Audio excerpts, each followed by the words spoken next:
Mesdames, Messieurs, bonsoir et merci. Voilà, ce soir on est là ensemble avec vous pour parler de quelques questions d'actualité.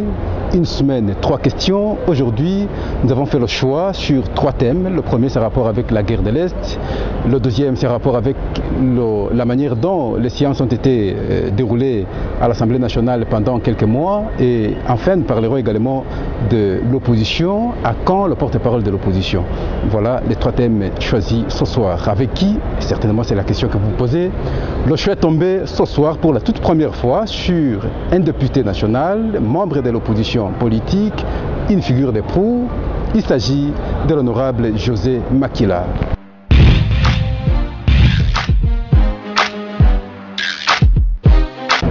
Vous savez, monsieur le journaliste, je ne cesserai de le dire. La guerre de l'Est tire ses origines de très loin. D'abord l'arrivée de l'AFDL qui a occasionné l'insécurité à l'Est jusqu'aujourd'hui. Nous avons un président qui a pris le pouvoir depuis 2001, après la mort tragique de Mzee Laurent Désiré Kabila, et qui, à l'aube de sa prise de pouvoir, nous a promis la paix, la pacification de tout le territoire. Monsieur le journaliste, ça fait 11 ans que le président est à la tête de la République démocratique du Congo. 11 ans commandant suprême de nos forces armées. 11 ans, le président de la République est incapable de pacifier la région de l'Est en général. Nous nous posons la question de savoir. La Constitution lui donne tout le pouvoir de pacifier le Congo, de faire en sorte que notre souveraineté ne soit pas entamée sous quelque forme que ce soit, l'intégrité du territoire, et la Constitution lui confère tout cela. Malheureusement, nous constatons que nous sommes incapables face à ce qui se passe à l'Est. Bref, nous allons dire de ce qui se passe aujourd'hui, c'est la majorité présidentielle. Un de partis qui forment cette plateforme, la majorité présidentielle au nom de CNDP, qui se rebelle contre sa propre majorité, contre la nation, qui pille, qui tue nos frères à l'Est, en connivence avec nos voisins rwandais. Et ceci est établi.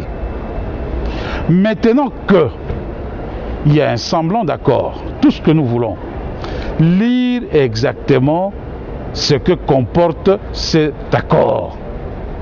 Quelles sont les clauses de cet accord? Parce qu'on en a vu plusieurs.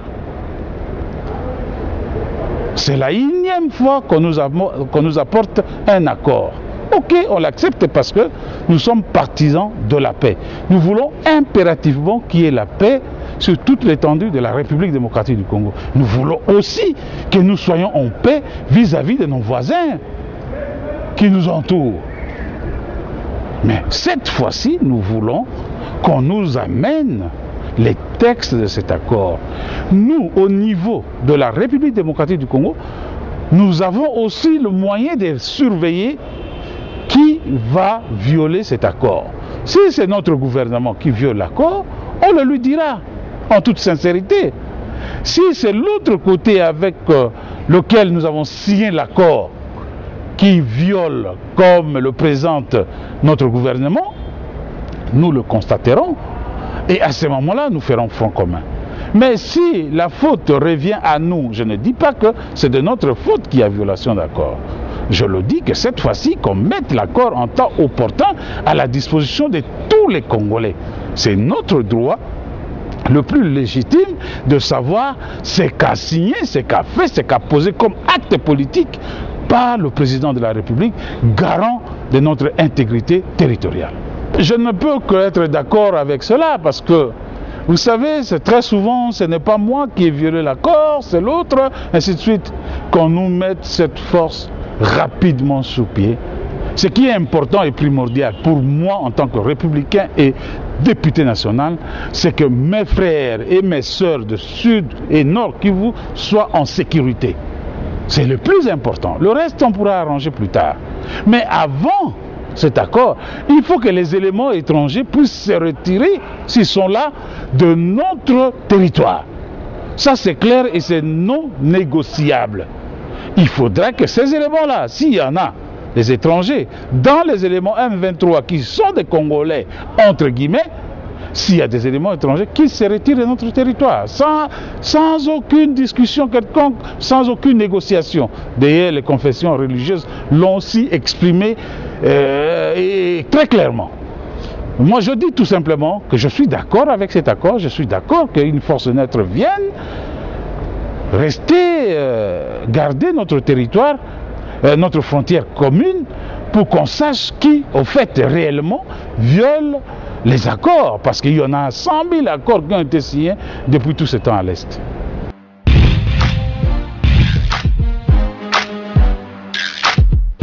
On nous dit que nous devons aborder ces problèmes en toute responsabilité.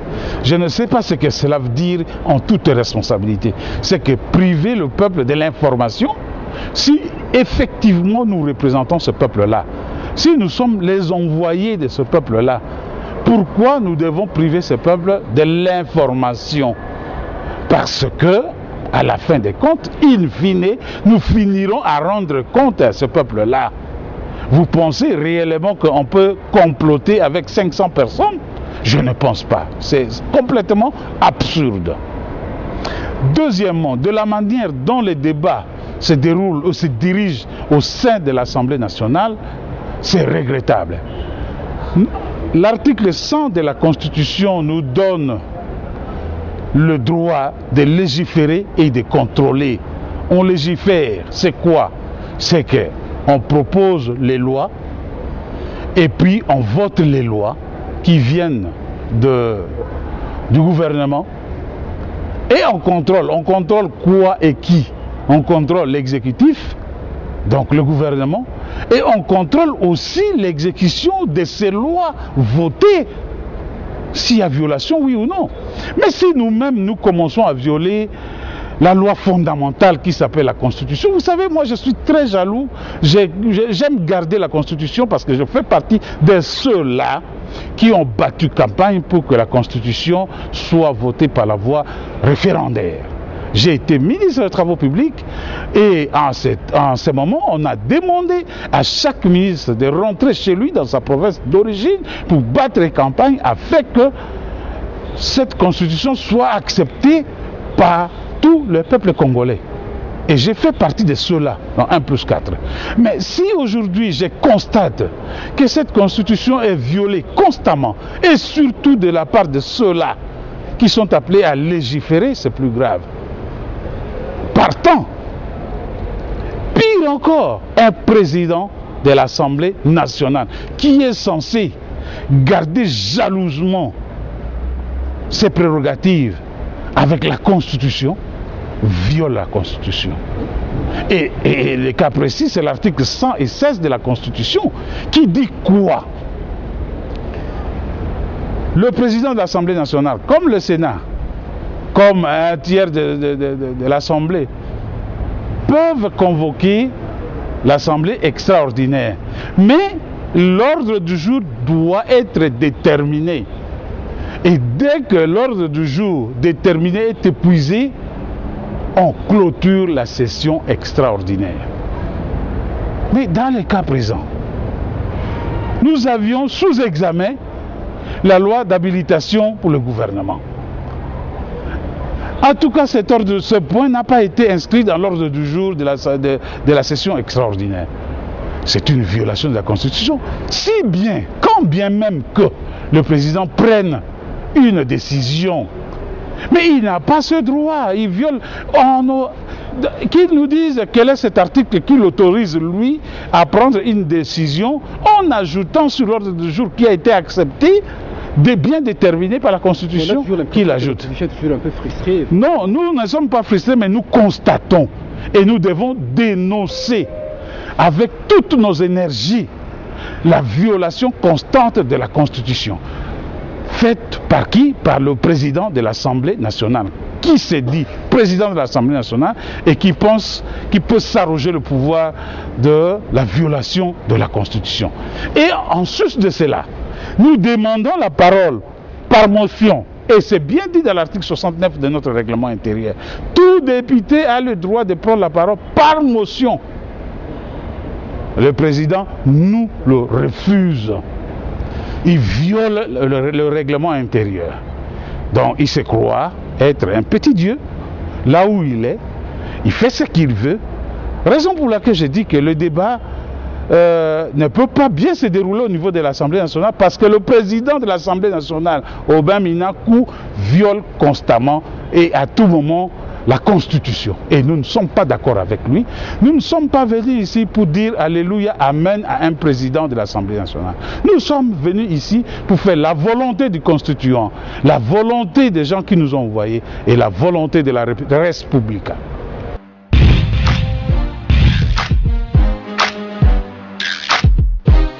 Vous savez, la question de porte-parole, on ne peut pas dire que l'opposition ne se met pas d'accord. C'est la fin de la session. Mais justement, nous avions écrit, nous avions élaboré un calendrier en commun accord avec le président de l'Assemblée nationale, parce que c'est dit dans la loi qu'il faut y ait des facilitateurs.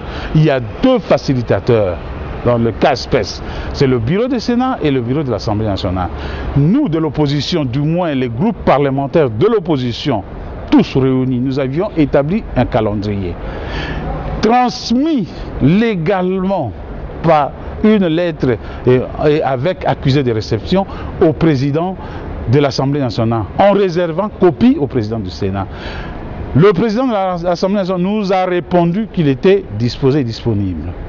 Nous lui avons envoyé aussi le projet de notre règlement intérieur. Et au même moment, nous avons transmis le projet aussi à nos collègues du Sénat. Nous attendions à ce que le président puisse, les deux présidents des deux chambres puissent nous convoquer pour pouvoir voter le règlement intérieur.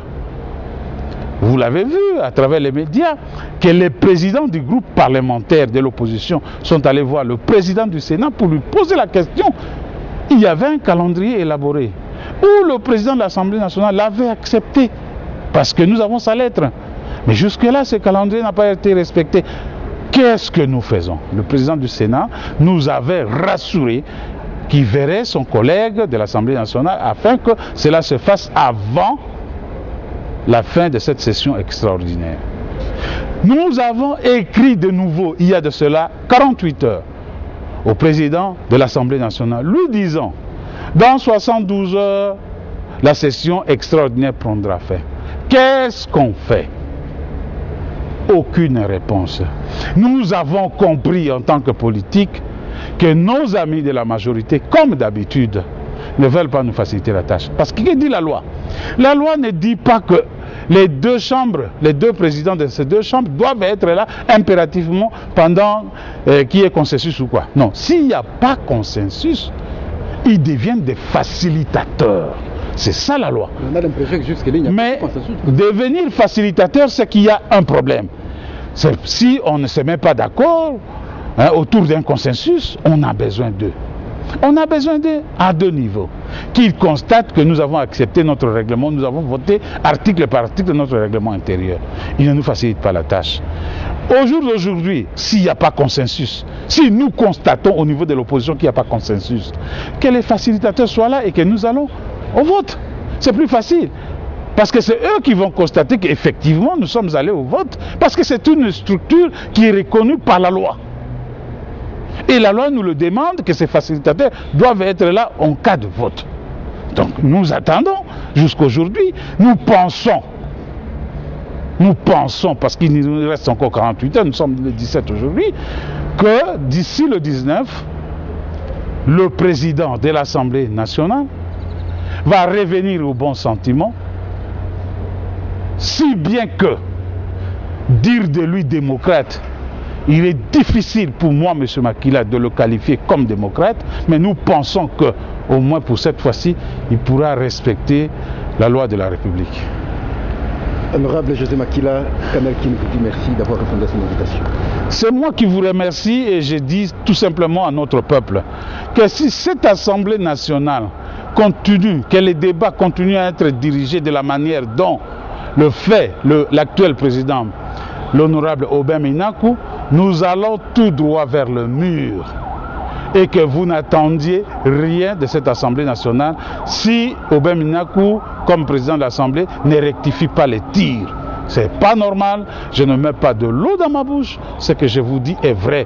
Et tout ce que je demanderai, si la session prochaine, cela continue ainsi, je demanderai à nos collègues de l'opposition de ne pas accompagner la majorité dans